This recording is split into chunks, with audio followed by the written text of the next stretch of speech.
Hi hello నమస్తే welcome to BRK money control. నేను మానస. ఈరోజు మనతో పాటు ఉన్నారు Andhra Pradesh Grameena Vikas bank retired regional manager Jaggayya sir ఉన్నారు. సార్తో మాట్లాడి మరిన్ని విషయాలు తెలుసుకుందాం.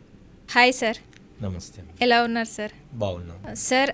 బ్యాంక్లో చాలా రకాల లోన్స్ ఉంటాయి కదా సార్, అందులో గోల్డ్ లోన్ కూడా ఉంటుంది. అసలు గోల్డ్ లోన్ తీసుకోవడం వల్ల యూజ్ ఏంటి మనకు? ఓకే, గోల్డ్ లోన్ తీసుకోవడం వల్ల యూజ్ అనేది అనుకుంటే ఫస్ట్ గోల్డ్ లోన్ గురించి తెలుసుకుందాం. గోల్డ్ లోన్ అంటే బంగారు ఆభరణాల మీద బ్యాంకు ఇచ్చే అప్పు. ఏ లోన్కైనా రకరకాల రూల్స్, కండిషన్స్, నియమ నిబంధనలు ఉంటాయి. మరీ అంత ఈజీ కాదు. అంటే ఎలిజిబిలిటీ ఉందా లేదా అనేది ఇలా చూసుకోవాల్సి వస్తుంది. కానీ చాలా సులభంగా మనం తీసుకునే లోన్లో గోల్డ్ లోన్ కూడా ఒకటి. గోల్డ్ లోన్ అంటే ఆభరణాలు, మళ్ళీ బంగారు బిస్కెట్లు ఉన్నాయి చూడండి, వాటి మీద ఇవ్వరు. బంగారు ఆభరణాల మీద అంటే జ్యువెలరీ అంటాం కదా, జ్యువెలరీ కానీ ఈవెన్ గోల్డ్ కాయిన్స్ మీద కానీ వాటిని తాకట్టుగా పెట్టుకొని, వాటిని బ్యాంక్ దగ్గరే పెట్టుకొని వాటి వాల్యూ మీద అంటే ఆ బంగారం విలువ ఎంత అనే దాని మీద డిసైడ్ చేసేసుకొని బ్యాంకు ఇచ్చే అప్పును గోల్డ్ లోన్ అంటారు. అయితే ఏంటి ఈ గోల్డ్ లోన్ ప్రాముఖ్యత ఏంది, ఎందుకు గోల్డ్ లోన్ గురించి ఎక్కువసార్లు మాట్లాడుతామంటే, ఇప్పుడు నగలు ఉన్నవి మీ దగ్గర, తాత్కాలికంగా అవసరం వచ్చింది, వేరే అప్పు అంటే దానికి ఎన్నో రూల్స్ ఉంటాయి. ప్రతి అవసరానికి ఏ కారణమైనా చెప్పాల్సిన అవసరం లేకుండా కూడా మనం నగలను బ్యాంకులో పెట్టి తీసుకోవచ్చు. అంటే కొద్ది రోజుల తర్వాత మనకు డబ్బులు అడ్జస్ట్ అవుతాయి. అంటే మన నగలు మనం విడిపించుకొని ఉంటాయి. లేదా గోల్డ్ లోన్ ఫెసిలిటీ లేదనుకో మనం అమ్ముకోవాలి బంగారం. అంటే ఒకసారి నగలే కాదు ఏదైనా కానీ ఒకసారి అమ్ముకున్న తర్వాత మళ్ళీ వాటిని తిరిగి కొనుక్కోవడం అనేది కొద్దిగా కష్టమైన పని. కాబట్టి ఆ తాత్కాలికమైన అవసరాల కోసం బంగారాన్ని పెట్టి చాలా సింపుల్గా, అంటే ఎవరిని బ్రతిమిలాడాల్సిన, రిక్వెస్ట్ చేయాల్సినంత అవసరం లేదు. ఏ బ్యాంక్ అయినా చాలా సులభంగా, bank, non banking financial institutions అంటారు, మనపురం, ముత్తోటు ఇట్లా ఉన్నాయి కదా, అవి కూడా ఇస్తున్నాయి.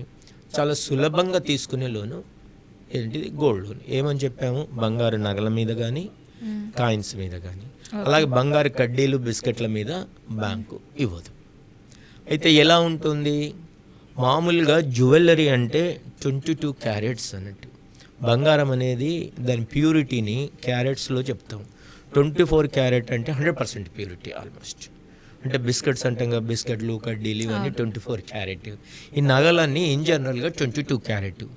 ఇంకా కొద్దిగా ఆ రాగి కలవడం వల్ల ఇంకా కొద్దిగా రాగి ఎక్కువ కలిస్తే 20 క్యారెట్, ఇంకా ఎక్కువ కలిస్తే 18 క్యారెట్.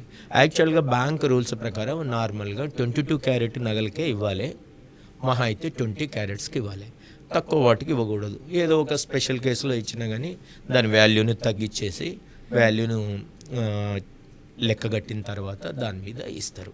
అంటే కొంత మార్జిన్ పెట్టుకుంటుంది బ్యాంకు.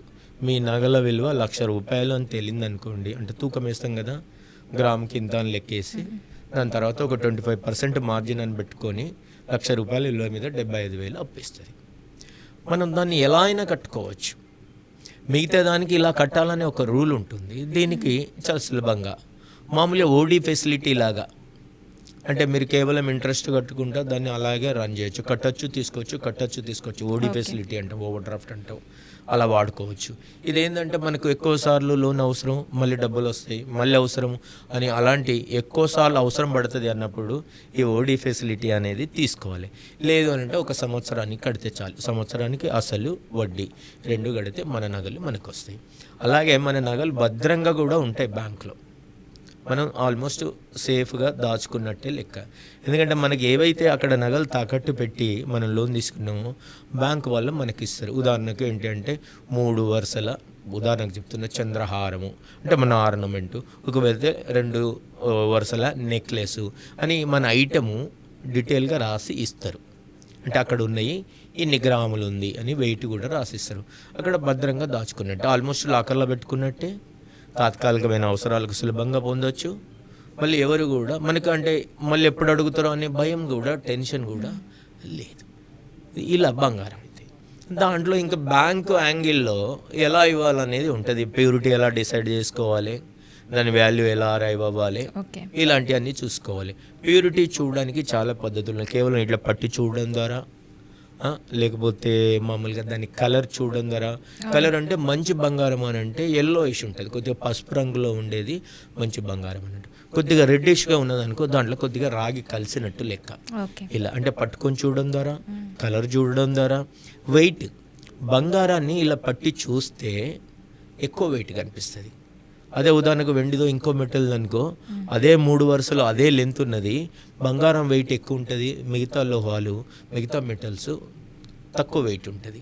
అంటే ఇలా పట్టుకొని చూడడం వల్ల, వెయిట్ చూడడం ద్వారా, ఇప్పుడు బ్యాంగిల్ అనుకో, బ్యాంగిల్ అంటే దాన్ని ఇలా ప్రెస్ చేయడం ద్వారా, గోల్డ్ అయితే ఇట్లా సాఫ్ట్గా ప్రెస్ అవుతుంది, మిగతాది హార్డ్గా ఉండి బ్రేక్ అయ్యే అవకాశం ఉంటుంది. ఇలాగా అండ్ సౌండ్ అంటాం, ఇలా నేల మీద పడేయడం ద్వారా కూడా, అంటే కన్మని శబ్దం వచ్చింది అనుకోండి, గట్టిగా శబ్దం వచ్చింది అనుకోండి, దాంట్లో కొంత మిక్స్ అయినట్టు, అంటే అంత ప్యూరిటీ కాదు. గోల్డ్ శబ్దం తక్కువ చేస్తుంది. నువ్వు చిన్నప్పుడు చదువుకొని ఉండొచ్చు కదా, కంచు మోగినట్లు కనకంబు మోగునా అన్నది. కంచు అంటే ఇట్లాంటి ఇత్తడి ఇలాంటివి ఉన్నాయి కదా, బ్రాస్ ఇలాంటి, అది ఎక్కువ శబ్దం చేస్తుంది. కానీ బంగారం అట్లా శబ్దం చేయదు సౌండ్ని బట్టి. ఇక చివరికి ది బెస్ట్ వన్ ఏంటంటే నైట్రిక్ యాసిడ్ అంటుంది, యాసిడ్ టెస్ట్. ఆ గోల్డ్ మీద వేస్తే, అంటే ఇలా మనం స్టోన్ టచ్ అంటాం, ఇలా మీరు గోల్డ్ స్మిత్ దగ్గర పోయారు కదా, ఒక స్టోన్ ఉంటుంది టచ్ స్టోన్, దాని మీద ఇలా గీకి చూస్తారు. గీకి చూసినప్పుడు ఎల్లోయిష్ కలర్ ఉంటే అది మంచి బంగారం అన్నట్టు, కొంత రెడ్డిష్ ఉంటే ఇప్పట్లాగా కొంత రాయగల్స్. అలాగే దాని మీద నైట్రిక్ యాసిడ్ వేస్తే ఏమి రూపం అంటే మార్చుకోకపోతే, ఏమి రియాక్షన్ కనిపించకపోతే ప్యూర్ గోల్డ్ అని, ఏదన్నా అంటే కరిగినట్టు కానీ రంగు మారినట్టు కానీ కనిపిస్తే గోల్డ్ కాదు అని, ఇట్లా రకరకాల టెస్టులు. ఇది బ్యాంక్ వాళ్ళ ఇంట్రెస్ట్ అనుకో, అంటే మనం కూడా జ్యువెలరీ పర్చేజ్ చేసినప్పుడు కానీ ఇంకేదన్నా చేసినప్పుడు కూడా మనం కూడా ఇలా టెస్ట్ చేసుకోవచ్చు. వడ్డీ రేటు కూడా తక్కువ ఉంటుంది, ఏం ఫార్మాలిటీస్ ఉండవు, ఎలాగైతేనే ఎలిజిబిలిటీ అనేది గోల్డ్ లోన్కు ఉండదు. ఇట్లా గోల్డ్ లోన్ వల్ల మనకు చాలా సౌకర్యంగా ఉంటుంది, ఈజీగా రుణం పొందొచ్చు, మన ఇష్టం ఉన్నప్పుడు మళ్ళీ మన నగలు మనం విడిపించుకోవచ్చు. గోల్డ్ లోన్ వల్ల చాలా యూజెస్ ఉన్నాయి. Okay sir, thank you so much. Thank you అమ్మా.